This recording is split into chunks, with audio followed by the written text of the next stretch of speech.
Hello, guys. This is Lydia, the lifestyle coach, and we are ending eating disorders using nothing but your brain.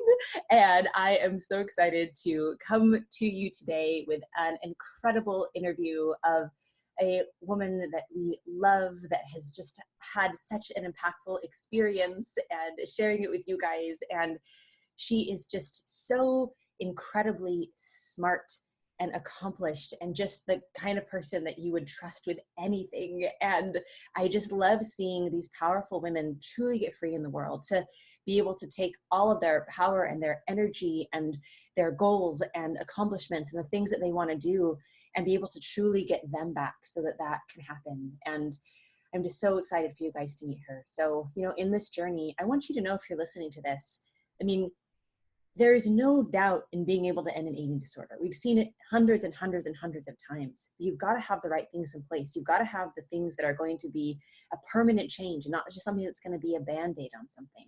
And so really being able to change your own brain in this, so you're a normal eater, so that you don't have this lingering thing that you're wondering if it's ever going to come back, or how long you can white knuckle it. Like, this is that true relief. And so I'm so excited to celebrate another woman on that amazing journey, and want to welcome to the show the wonderful Data. Yeah, welcome, Data. So fun to see you on.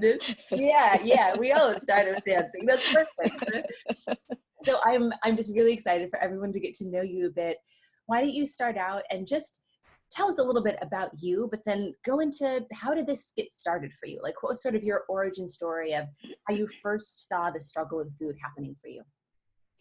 Yeah, that's a great question. I would say that for me, kind of growing up in a poor family, I always kind of knew that there was a scarcity there in terms of food. So I imagined that that's how I got started.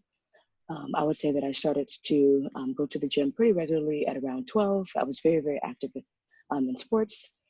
But I never really thought anything of it. I was always very active, and still am to this day. And I'm very fortunate because activity is actually what keeps my asthma at bay. And so I never really coupled the two as strongly as I did, right before starting the program.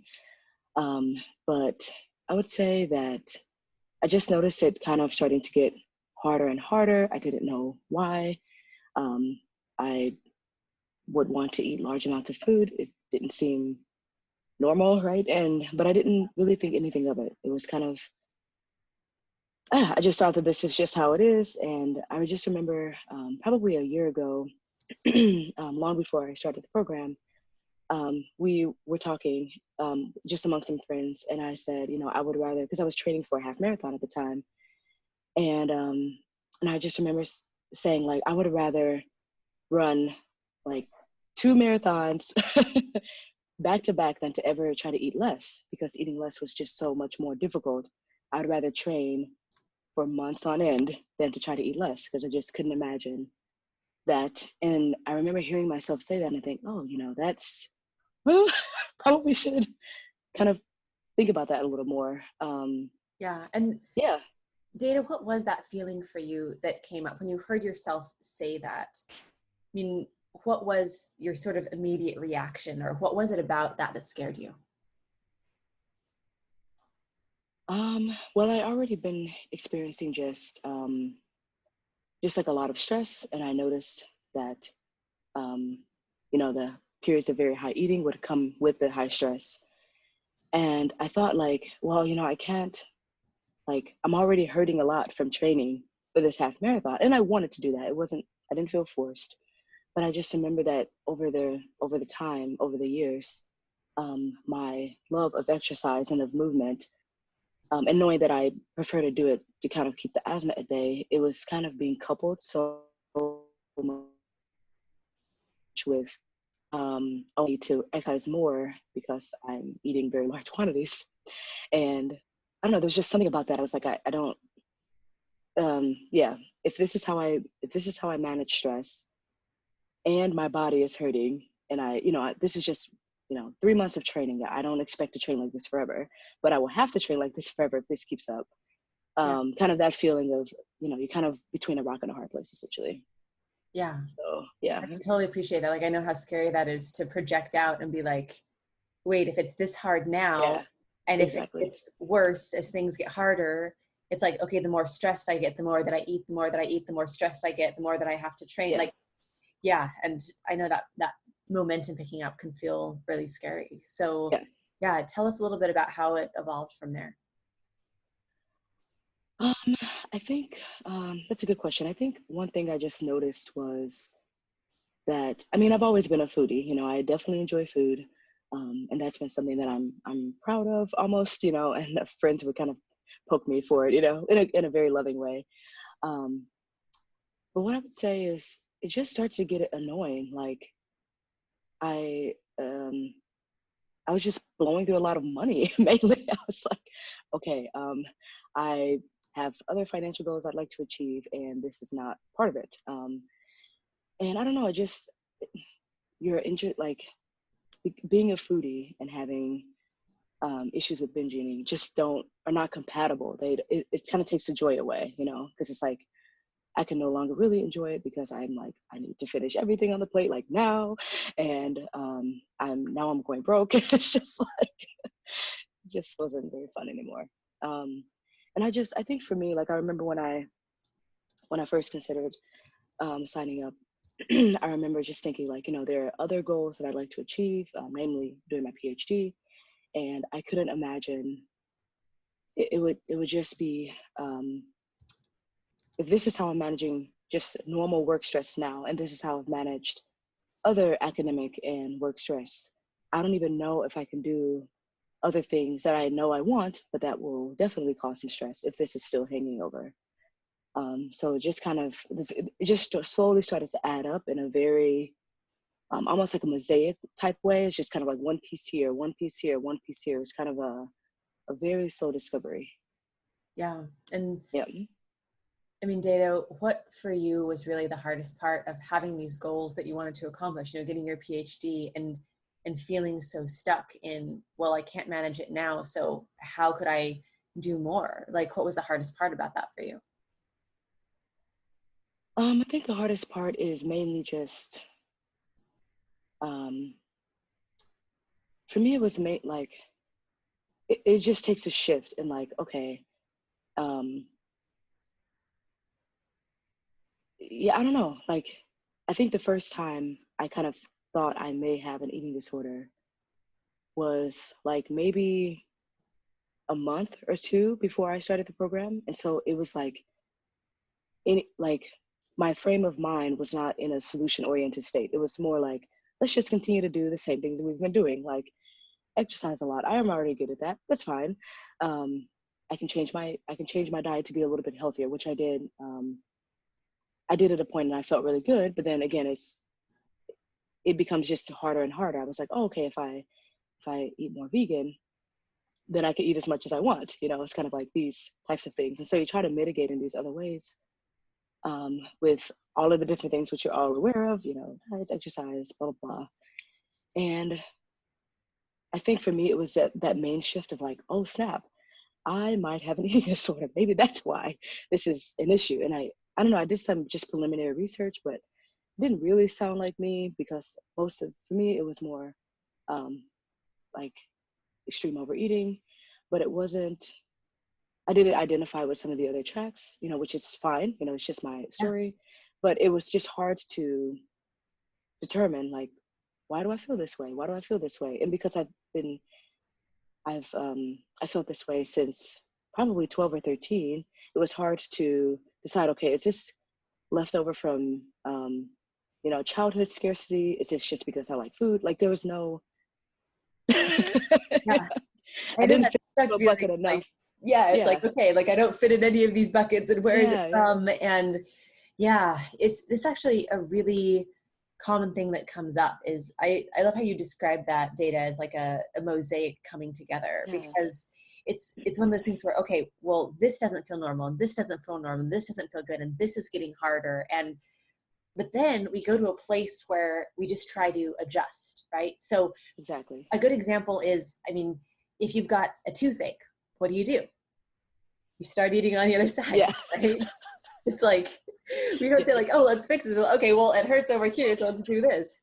But then, yeah, the effects that come from that of like, For example, if an ankle hurts and then your body has to adjust to compensate for that. Well, then now you've got pain in your knee. Well, then your body has to compensate for that. Well, now you've got pain in your hip. Well, body has to adjust for that. Well, now you've got migraines. Like it's when that mosaic comes together, we have this reaction of for every piece, we try to adjust. Oh, well, Exactly. like you said, well, okay, well, I can exercise. Well, I already like that. Well, maybe I need to go vegan now.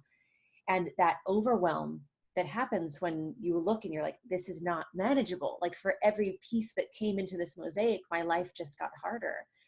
And so what was that point for you, Data, where you're like, okay, you went to that solution oriented place. Like you're doing some preliminary research. You're like, I don't quite fit in with this, but what do I do here? What was that inspiration or spark for you for, okay, like I've got to really do something about this? Yeah, that's a good question. I think when I noticed that I had several days in a row of like what felt to me like uncontrollable eating. I at the time I was fine with eating large quantities, but I could always just be like, could just stop, or not. I couldn't stop, but it was at least time in between, And I think I noticed it when if you looked at me from the outside, I was pretty normal. I finally moved into a better apartment. Like things were just getting better because I had a very noisy neighbors before, and I didn't have that anymore. Like things were starting to fall into place. Job was going well, like everything else was going well, but then there was still this nagging thing. And I remember just like having a few days in a row of that, and I'm like, what is going on? And I think it was also, now that I remember, like I had somehow signed up for your newsletters, but it was in an email that I tend to use for promotions. And so I don't really go in there like often. And I remember that I had been reading a book, and of course I've forgotten the name of the book, but they were talking about the Stockholm syndrome and kind of optimism, and how the folks who were like optimistic were the first to go instead of being realistic. I don't remember the name of the book, but I remember that there was something in one of your newsletters that also talked about that. And I was like, okay, now that's creepy, man. I literally, like the other book was not about that, but it was just a passage that I'd been reading maybe a week or so prior. And I was like, okay, let me click on this link. And so yeah, it was kind of like just a slow thing. It wasn't, I didn't like seek out like in a concerted effort. It was more just kind of a slow dribble of information about either myself. So it was very slow, and I just noticed I've always been just a generally introspective and self-aware type of person, but this was just getting the better of me. I didn't know why, or because I've been able to have a lot of success with a billion other things, but this somehow just resisted all change for a very long time. Yeah, so. I love how you bring that up of like everything is coming together and you can be successful in all these other things, but then there's this thing that's just so resistant to that change. And this, I want to point out this pattern, because this is an important thing to look at as things get worse and this mosaic comes together and we're compensating more and more, we start attributing it to things, right? Like, okay, well, oh my gosh, so true. When I'm stressed, this is what happens, like when I have noisy neighbors, right? This is what happens. And it can be a really awakening, but also uncomfortable place where the reasons that you thought you were out of control with food go away, and you're still out of control with food. Yes. And it brings this feeling of like, what's wrong with me? Like there's something going on. And something that I want to point out that a lot of people will get in a loop of is, oh, well, there must be some reason that I did this. And as soon as I get rid of the reason, then I'll be free. And this is why we work with women who have been to 25 years of therapy to try to figure out the thing in their past, why this all started. And after 25 years, they may very well know what happened in their past, and they're still doing it. And now they've gained 100 pounds, and now they have diabetes. And now it's like, So this constant search of, okay, well, we've just got to find out why this was, or we just got to remove all the factors. And then it can be really scary when it's like, whoa, I'm still doing it when Yeah. all these things are gone. In fact, it's worse with all the other things removed. Like, which is what, you know? Yeah, Yeah. absolutely. So like, what happened from there? Like, what were you feeling at this point? Like, okay, well, this is multiple days in a row. Like, it's all coming together. You saw the video. What sparked in you at that point, or how were you feeling it at that point as you decided, like, okay, like, I'm going to reach out and I'm going to get some help for this? Yeah. So I had, I feel like generally 2019, which is when I joined towards the end, was just a general year of just like kind of watching out for my mental state. I've been so outwardly focused on other goals and almost I don't really do like resolutions per se, but I do notice like themes of years are almost always like financial, academic, health. You know, I just kind of have the same goals kind of over and over again. But I feel like 2019 and a little bit of 2020 as well has been more like just observing my mental state. And that process had started towards the middle of 2019. And so it was just kind of like, okay, like, let me think about this.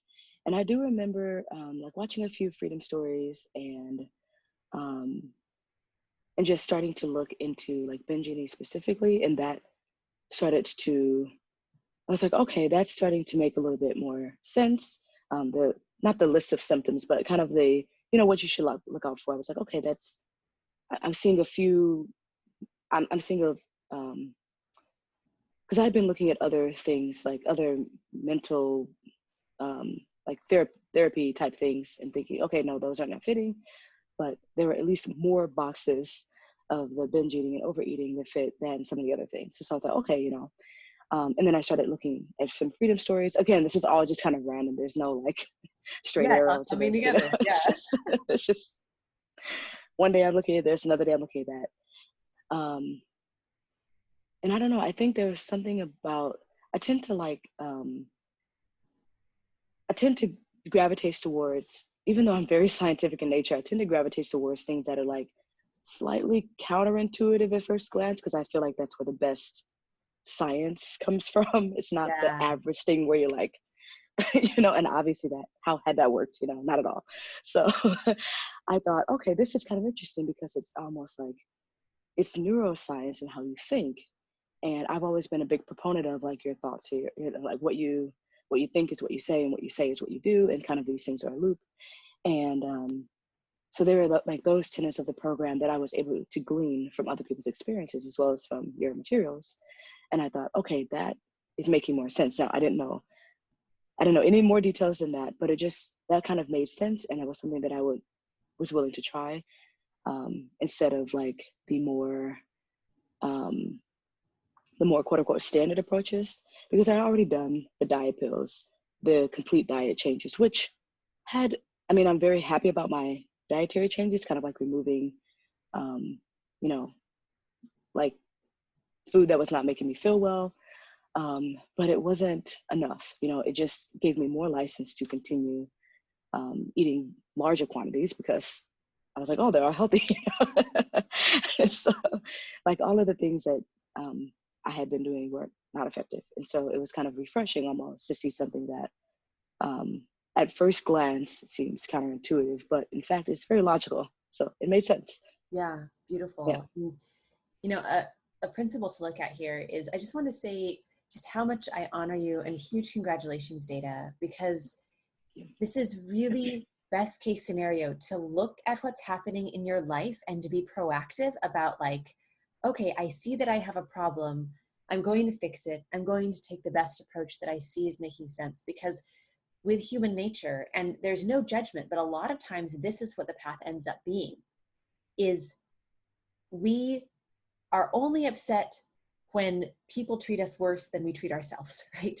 And eating Right. disorder is sort of that way of, the worse our eating disorder gets, the less worthy and more broken that we feel. So we have a higher tolerance for our eating disorder, you know, being even worse. So we get to the point where every single day we're in self-loathing and we're having these horrible, emotional stresses come up, and, it's impacting our relationships and it's impacting our families, and our health is, going down the drain, and we just got a new diagnosis. Right. Now we have, an autoimmune disease, and it's just like all this stuff starts piling up. Mm-hmm. And we feel more and more broken and less worthy, that we have a larger capacity to live in pain. And it's only when that pain gets past the capacity of that we can handle, of like, wow, now my daughter is doing the same thing. Wow, now I just hit $100,000 in credit card debt because I didn't fix this problem, and I've got all these medical bills, or like the food is taken that much.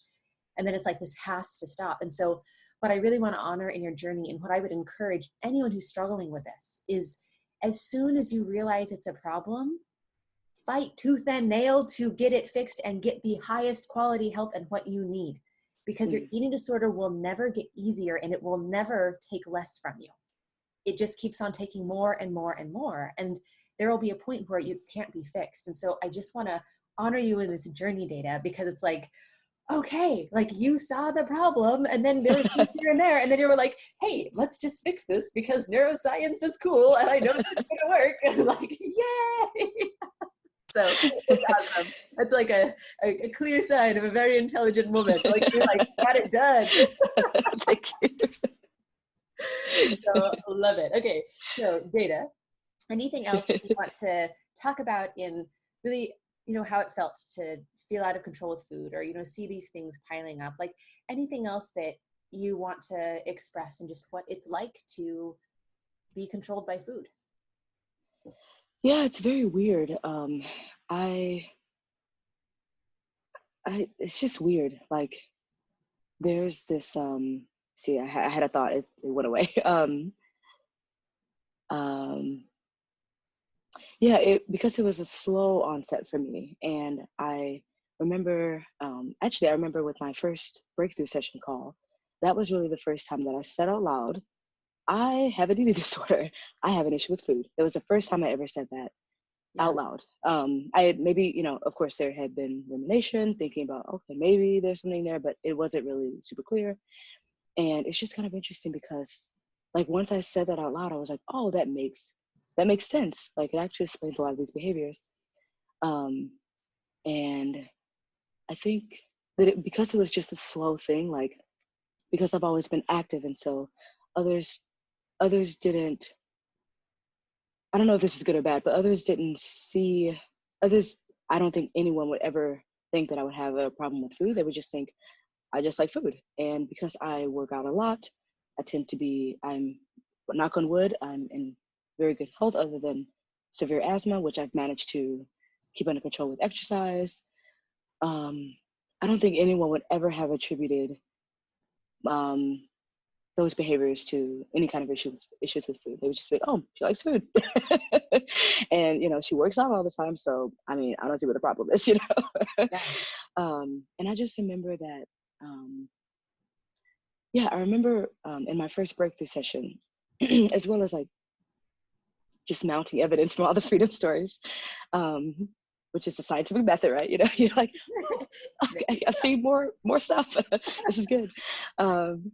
And I just remember thinking like, okay, if I think I may have an issue now, it would almost be a disservice to see this information and to not act on it when I'm literally watching freedom stories of people who, like you mentioned, were at the very far end and kind of, at the last rope type of thing.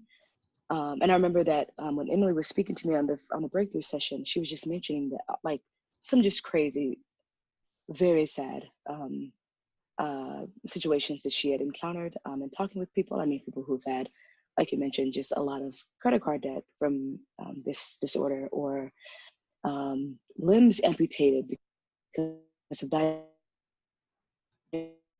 that were related to. It was just like, what is going?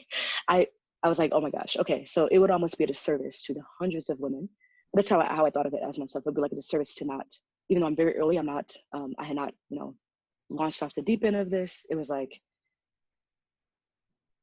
it would be like, there's so many people in the freedom stories are like, I wish I had known this 10 years ago, 5 years ago, 1 year ago. And I'm thinking, okay, I know it now. So, and I obviously am having some difficulties. So let's get moving, you know? So, just like, I yeah. love that perspective, Data. Like I love that of, you know, it would be a disservice to all of their lives and what they've suffered through for you to not get free right now. And Yeah, yeah. And that's let's how I felt talk about it. about getting moving, and let's talk about you being afraid. Your freedom story now. Yeah. What was that? Okay, so what would you say was one of the very first pieces of freedom that you saw come up for you as you started, you know, practicing the principles of what we were teaching you, Data? What would you say first came up of like, oh wow, like, oh, that's what freedom feels like, or oh, that's what that relief feels like? What are some of the first things that you could do that you're like, oh, I didn't know I could do that? That's a good question. There were a lot of those in the beginning. Yeah. I would say for me, it was just the fact that I don't remember who said it, but I've always had an issue with not finishing my plate, right? So it's like, this plate has gotta, I can't just not leave food here. I can't throw it away. And I had previously tried a bunch of things. So in my home, I only have an oven. I don't have a microwave. And it's kind of by purpose. It's fine. But what I would try to do is I would make, say, 2 portions of food, and I would immediately I would take off what I would want. This is before the program, and I would put the rest away so that it would get cold, and I would have to heat it up again if I wanted the second one. So I would be eating the first one, and I'm thinking, okay, that one's getting cold. And over time, that started to make me go crazy. You know, I'd be like, oh my God, now I have less food, even though I'm trying to do this so that I could portion control, essentially. And I always had to finish all of my plates. And so, and I would even be looking at friends' plates, and we were at dinner like, are you gonna eat? Like, Oh, yeah, I remember that. I'm like, I know what's left on everyone's plate. And then everyone is sitting next to us and like, how do you just not eat fries? And so I remember that. And I would say the first milestone that I remember clearly is being able to just, like, the entire time I'm calling out these thoughts, calling out the thoughts. And I'm thinking like, okay, I can just leave it on the plate. Like, I have to-go containers. It's going to taste better tomorrow when I'm actually hungry again. It's fine. Like, and I just remember that being a major, major thing. And I think someone said it, I don't know if it was you or maybe from our group, but someone said, like, either way, it goes to waste. Like, whether you eat it and gorge on it now and it enters out one area, Yep. or if you put it into the compost bin, or you put it into, like, either way, either scenario, that food is going to waste, because first of all, you don't enjoy it anymore. If it's, if your stomach is distended, you're not feeling well. And fortunately, I live in a state where composting is a thing. Like, you can compost anything. And I can also just have it to go the next day. And it was like, what a concept. You could just have it later. And I just remember, and it took so long to get to that point. I mean, it was probably like 2 weeks of just constant work to really feel like, okay, I can just put it in the compost bin, or I can just have it the next day. It's fine. Yeah. It's literally okay. So cool. And to have the power to do that, because there's one thing intellectually you could have known Yeah, that. Somebody could have said yeah, that of to you. course. Like, You know this, yeah. I understand that, but that doesn't stop the compulsion of Exactly. finishing it all. And so for you to be able to have in just a couple of, let's just keep it in context. It took Yeah. a long time, Yeah. 2 whole weeks, just like, in context Yeah, that's true. from when you were a, teeny bopper, 12 or whatever, to now being able to have full power over that and actually do what you want, and to have those desires of a normal eater of like, oh, okay, yeah, I can just put the rest in the fridge or Yeah. compost it. And yeah, what incredible like power, and just the way that you have shown up and practice these principles. Like, I mean, that's one reason why like you're getting to enjoy all of these fun things. Yes. So tell us more about freedom. Like, what do you love most about, like, what is different for you now compared to how it used to be? What else are you celebrating? Oh, good question. I would think I think it's two main things. I think there's just something beautiful about not not being so focused on food. Like I think that for me, it's just like like I remember in my when I first wrote down like kind of what I want out of the program, I just wanted to have 3 normal meals a day and 2 snacks. Just like all of the literature says, like this is about the normal thing. And I remember I could that was completely unattainable. There's no way I'm having 3 meals a day and 2 snacks. Like no way. And so I think for me, it's just like it's just weird because now I'm on the outside of it and I see so many. I just I see everyone else as I was, and just being so obsessed with food, and it just causes me to have a lot of empathy actually, because I'm like, man, like we could all be rocket scientists if we didn't have, if we as a nation collectively just could put it away, put it to the side. The amount of time that we put into planning meals, tracking meals, exercise, doing this, trying this diet, like it's just like, dude, like imagine what one could accomplish without having all those. So I'd say for me, it's just being on the outside and not really thinking about food, kind of being more in tune with my body. Like I'm hungry now, like actually feeling true hunger instead of like not knowing if it is or not. And I would say another one would be just kind of so yeah, there's an empathy that comes with that, and you're seeing kind of a lot of us as we continue to struggle. And then there's also this kind of body neutrality that I never thought I would get to. I'm just like I see myself in the mirror, and I'm like, okay, that's fine, and it truly feels like that. And that's taken probably, I would say, 4 to 5 months. So I'm still working on that, but it's like I can see it coming. There's not this extreme body dysmorphia of like I just hate everything I see, um and I've always known that I was very strong. So for me, it was never a matter of strength. It was just like, why isn't the strength showing up as I expected to from what we see? Yeah. So those would be my two things that I'm like, Those are really amazing. Yeah. absolutely amazing. And I mean, what really feels best for you, Data, of being able to have that body neutrality, to be able to like look in the mirror and it's not charged with all of the things that would just berate you before? Like, what really feels best about that for you? Um, Man, I don't know. I can't even put a word to it. It's just so weird. It's just weird. Like, it's just weird to not have that charge.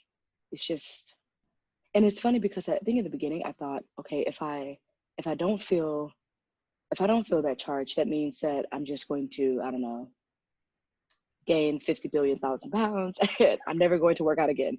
So that was always my fear in the beginning. But that's not the case. I actually work out. I do more things that I truly enjoy. Like being in nature instead of being on the treadmill. Like, screw that. Like, there's like hikes and stuff, you know.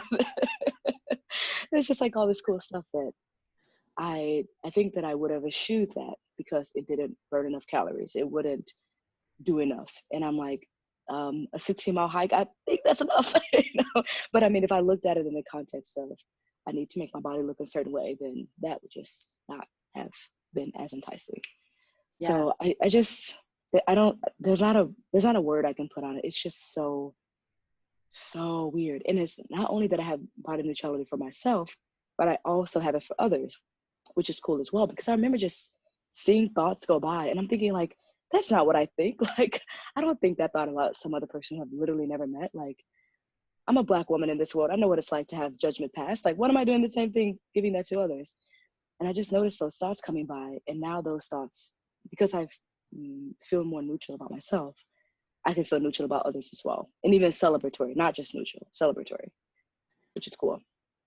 Yeah, that's such a big deal for like life and like who we are, right? To be aligned Yeah. morally and really what you think with your thoughts, instead of being like, why is this ruling me? Like, why are these thoughts coming up? I don't agree with that, but still being controlled by those thoughts. Now you can actually have thoughts and a mind and an experience Yeah. with yourself and others that actually aligns with the true you, Data. Like, Yes. yeah, Yes.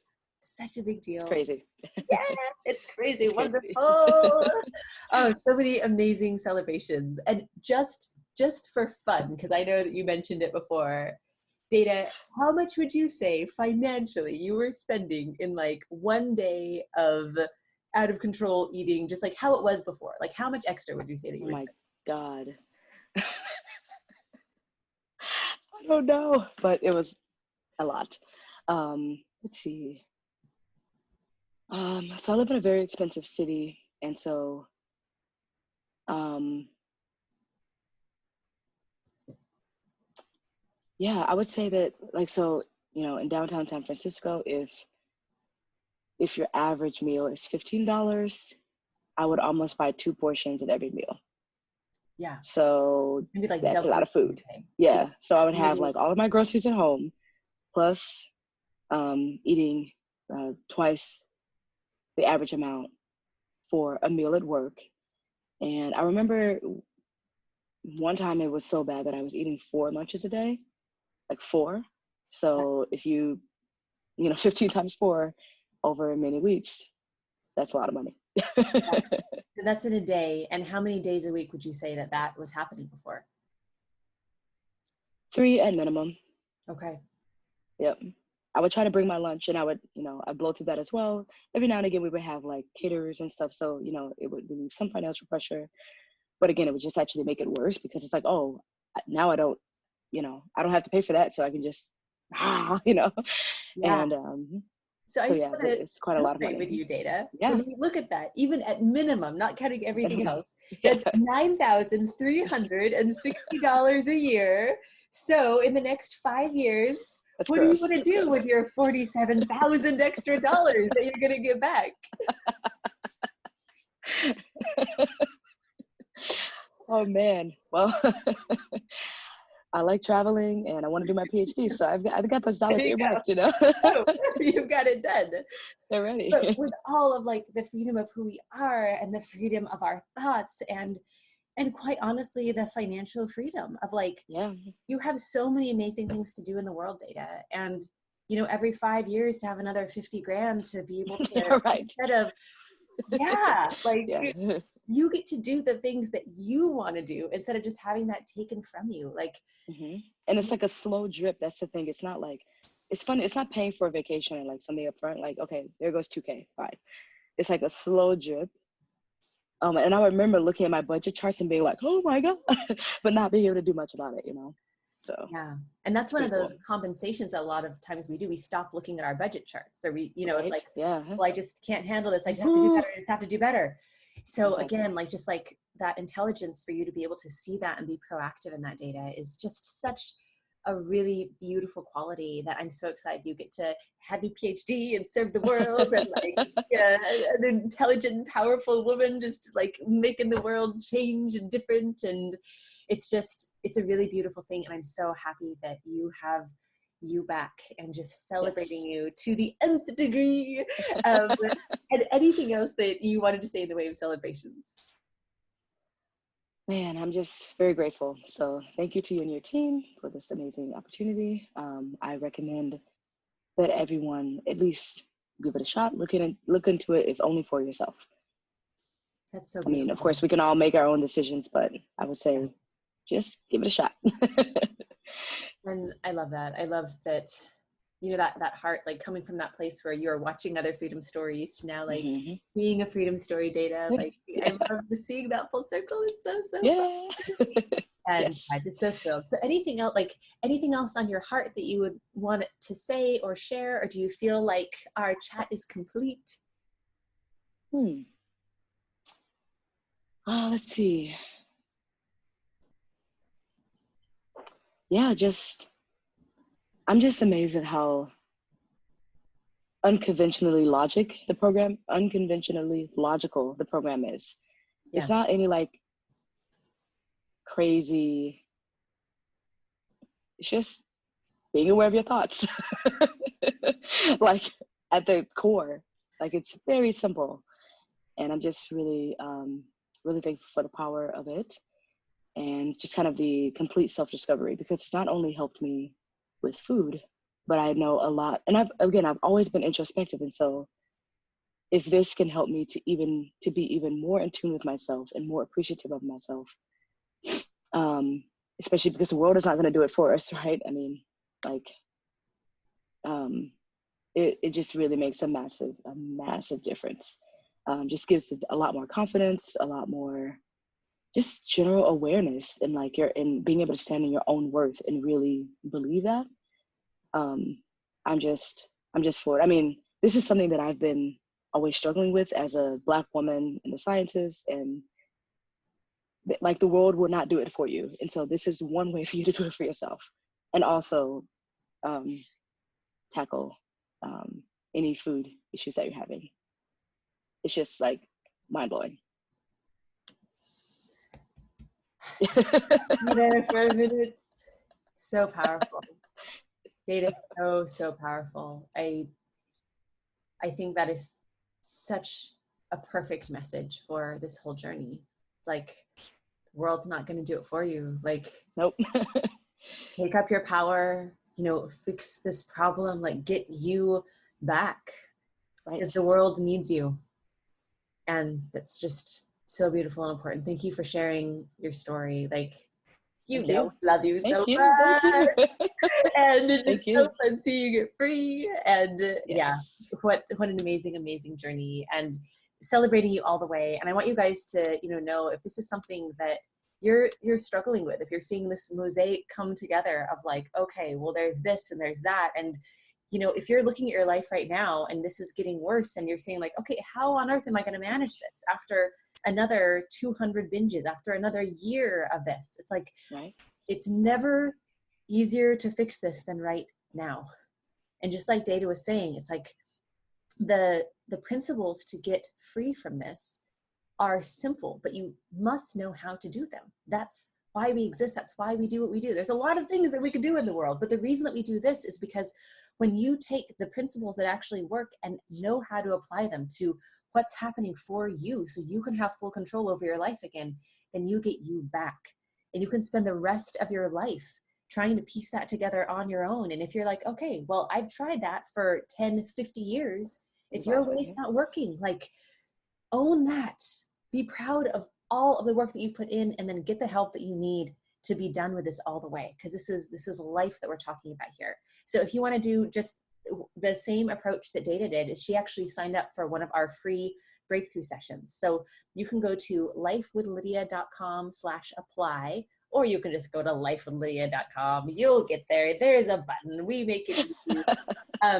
And there's a free masterclass. It's a really great support. And then what I would suggest is watching that, but first schedule your breakthrough session. We get booked very quickly, and this is going to be some of the best time that you've ever spent on really fixing this problem. Because what happens is that your eating disorder will always keep you in the cycle of the delusional optimism of like, okay, that's never going to happen again. Now we're really decided. Now we're really resolved. Now we've got to, get all of the videos together. We're going to watch all these things and it's going to be over.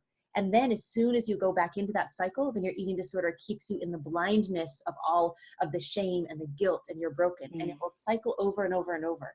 So one of the really powerful things that we support you in the breakthrough session is being able to actually get under the surface of where your eating disorder has kept you blind, and to see the reality of what's happening, to be able to have the power to see your own truth. And there's a very specific process so that you can actually do that. So you can actually reroute this cycle that your brain is keeping you in and see your reality. And with that clarity, that is the foundation of freedom. That's why we take this time for anyone who wants to fix their problem. And we assist you in doing that and support you in that, because you've got to be able to have help to see those blind spots that are in your own reality. And then from there, either we are going to show you how to be done and what the next steps are to fix this, or we're going to direct you to another resource that's going to be a better fit once we have that reality.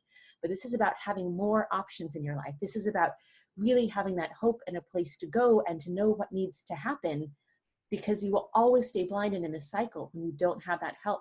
That's exactly why we do that and volunteer our time to do that. So you can go to lifewithlydia.com/apply, and you can book a breakthrough session just like Data did, and start on your journey. Show up for yourself. Like, take your power back. Like, no one else is going to do that for you. Like, that has got to be you. So this has just been so wonderful to celebrate you, Data. Yay for freedom. And I'm so excited for you to just be an awesome scientist in the world and spend your energy and your like capacity on scientist stuff instead of eating disorder stuff. Like, so much fun time. So just adore you so much. And this is Data and Lydia, the lifestyle coach, signing off. Bye, guys. Hi, this is Lydia, the lifestyle coach. And after helping hundreds of people move from food prison to food freedom using only their brains, I am confident that anyone can be free who wants. If you would like a free session with our team, you can go to lydialifestyle.com. Would love to see you there.